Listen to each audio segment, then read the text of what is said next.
بسم اللہ الرحمن الرحیم۔ شروع اللہ کے نام سے جو بڑا مہربان نہایت رحم والا ہے۔ السلام علیکم دوستو، زندگی میں جب بھی کوئی غم یا پریشانی آئے تو پریشان نہ ہو۔ یاد رکھیں کہ ہر پل ہر دم اللہ تعالی ہمارے ساتھ ہے۔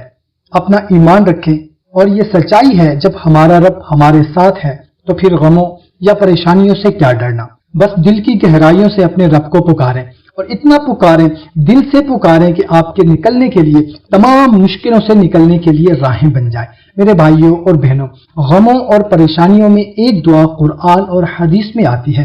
یہ دعا کتنی بہترین ہے کہ اگر کوئی بندہ کسی بھی غم اور پریشانی میں اس دعا کو پڑھ لے گا، انشاءاللہ تعالیٰ اس کے لیے راہیں نکلیں گی، انشاءاللہ تعالیٰ اس کے غم دور ہوں گے۔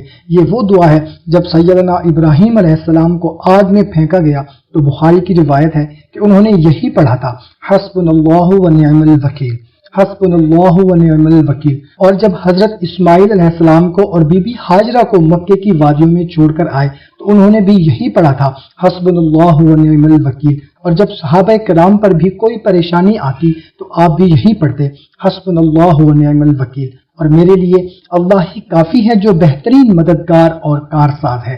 میرے بھائیوں اور بہنوں، کوئی بھی مشکل اگر آپ کو لاحق ہے تو دل کی گہرائیوں سے اللہ کو پکاریں، تڑپ تڑپ کر پکاریں، دیوانہ وار پکاریں اور پڑھتے رہیں، حسبنا اللہ و نعم الوکیل۔ اور میرے لیے اللہ ہی کافی ہے، وہی راہیں بنانے والا، وہی مشکلوں کو ٹالنے والا اور وہی دور کرے گا، وہی غم کو راحت میں بدلنے والا، اور انشاءاللہ تعالی وہی کرے گا۔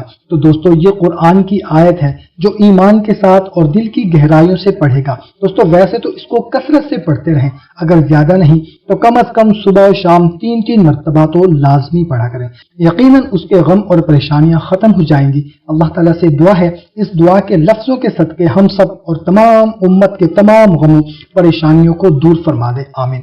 ویڈیو اچھی لگی ہو تو اس کو لائک اور شیئر ضرور کریں۔ ہمیں اجازت، ملتے ہیں ایک نئی ویڈیو میں، اپنا خیال رکھیے گا، اللہ حافظ۔